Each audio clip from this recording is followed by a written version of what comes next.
transmission of electrical energy without wires. But 1 week later, the award was given to William H. Bragg of Oxford, England, for his work with X-rays and crystal structure. The embarrassing situation was never really explained. A rumor spread that Tesla had refused to share the prize with Edison. The difference that the Nobel Prize could have made in Tesla's life soon became evident. Testimony given by Nikola Tesla, the electrical inventor, in a judgment for $935 back taxes was filed yesterday. Mr. Tesla said under oath that he was penniless and had been living on credit.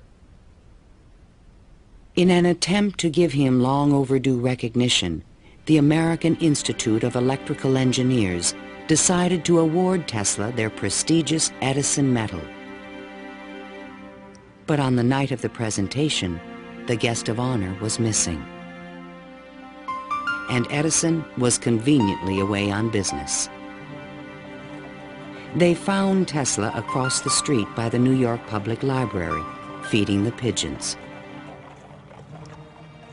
Later that night, he was persuaded to accept his medal and announced that he had finally completed his invention to transmit wireless power.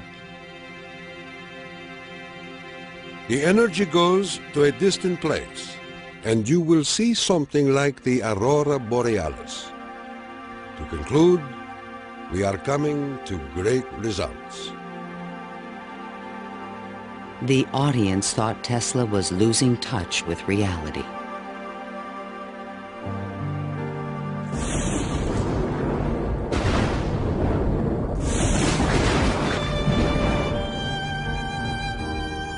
I refuse to accord to some small-minded and jealous individuals the satisfaction of having thwarted my efforts.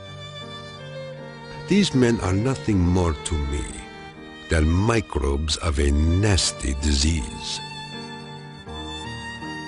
Well, by that time, you know, Tesla had ceased to have any financial means. He was virtually dependent on being helped by hotels and people that he knew. He began to bring injured birds back to his hotel room to nurse them. He had more companionship with pigeons at that time of his life than with human beings. Working as a consulting engineer, Tesla managed to maintain a small office and laboratory in the Metropolitan Tower. To change his thoughts, he frequently attended movies in Times Square. Here he could see his futuristic ideas appearing on the screen. But his ideas were only accepted in science fiction movies and magazines. In 1924, there was a news report that while at Colorado Springs, Tesla had invented a death ray machine that shot bolts of lightning. The inventor was strangely quiet on the topic. Meanwhile, a new scientific star, Albert Einstein, had captured the world's attention with his theory of relativity. Tesla continuously attacked the validity of Einstein's work. Scientists today wander through equation after equation that have no relation to reality.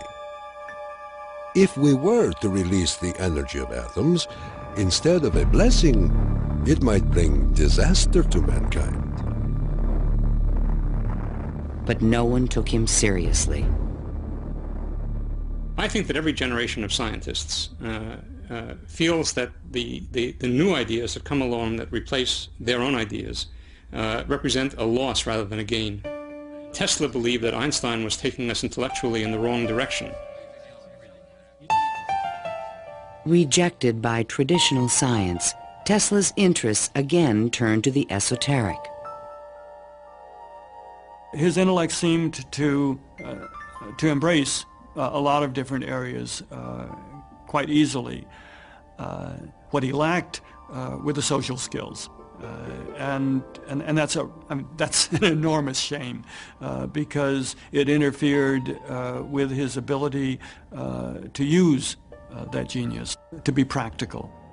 Though nearly a recluse, he would occasionally attend dinner parties at the home of the German poet and mystic George Sylvester Viereck. And he always intrigued the guests. While we were in the midst of talking, an apparition seemed to come into the room. He walked so softly, and he struck us as almost an unearthly creature. And he talked of all sorts of, seemed to me at that time, unreal things, more in the nature of the psychic rather than the scientific. Tesla wrote a strange poem called Fragments of Olympian Gossip and dedicated it to Viereck. While listening on my cosmic phone, I caught words from Olympus blown. The latest tells of a cosmic gun. To be pelted is very poor fun. The meaning of the poem would soon be explained.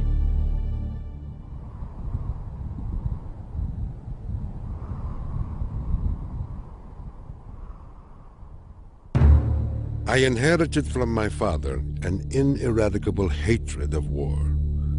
But war can be stopped, not by making the strong weak, but by making every nation, weak or strong, able to defend itself. Thomas Edison, America's best-known inventor, died in 1931.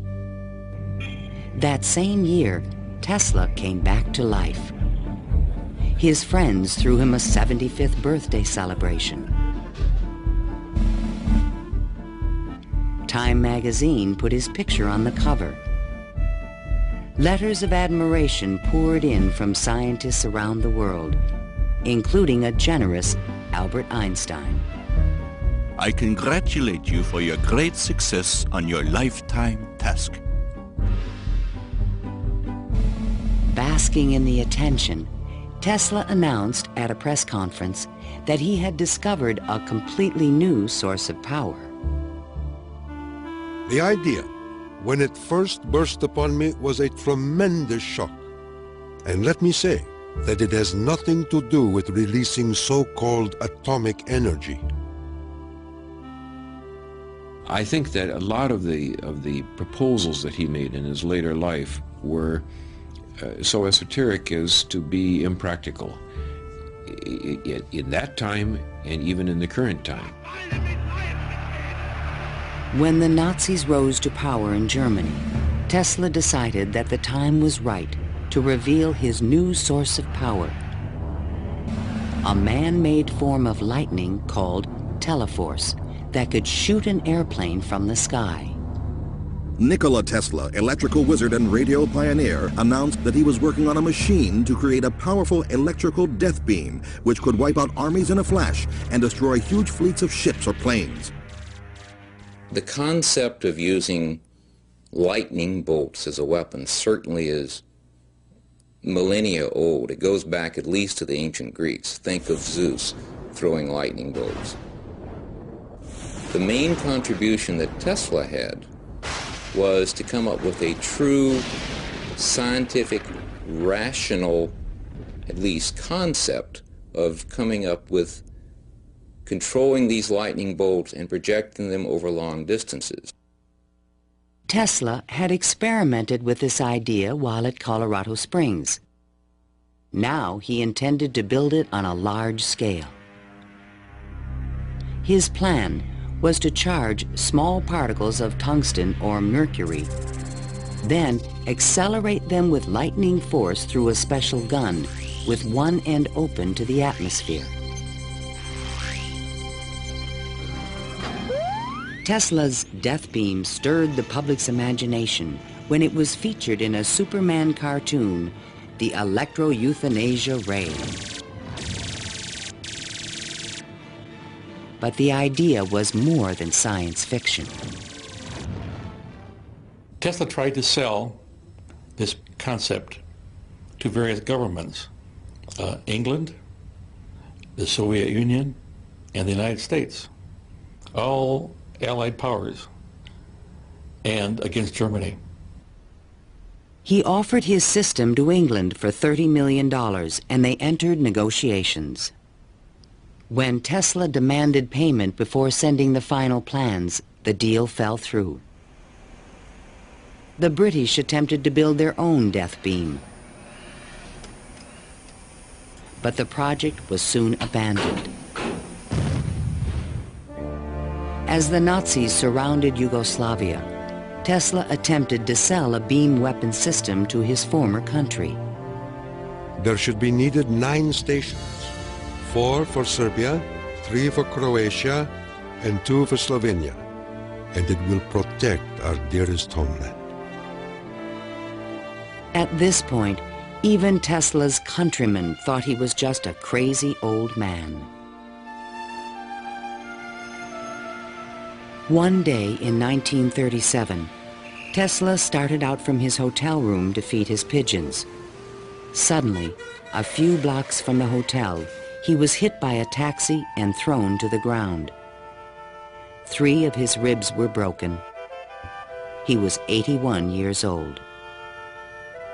Remembering what he did for their company, Westinghouse executives agreed to pay his room and board for the rest of his life.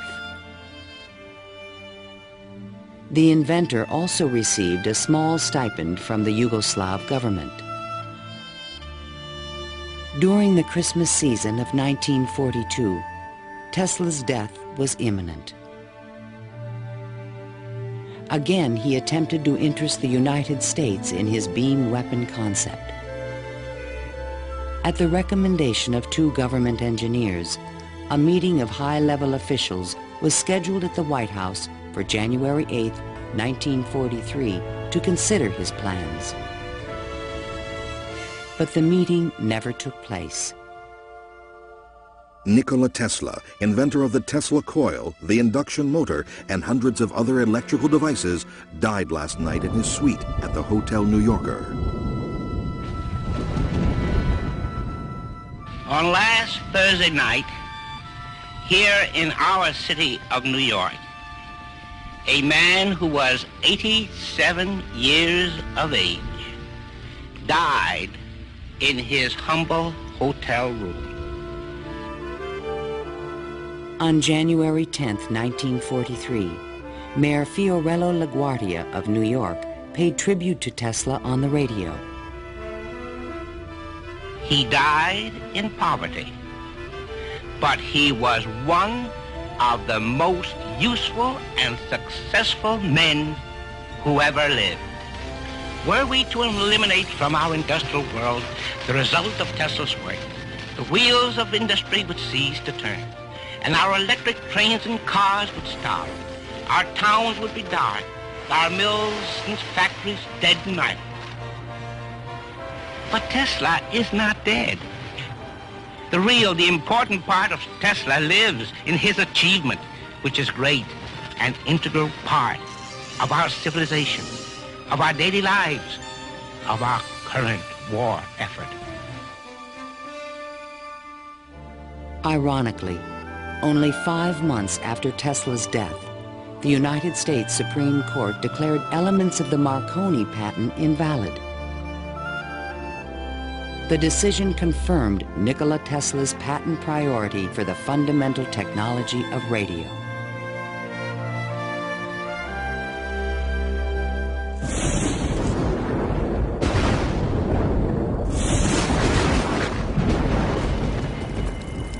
Unknown subjects, equipment, experiments, and research of Nikola Tesla, deceased, espionage.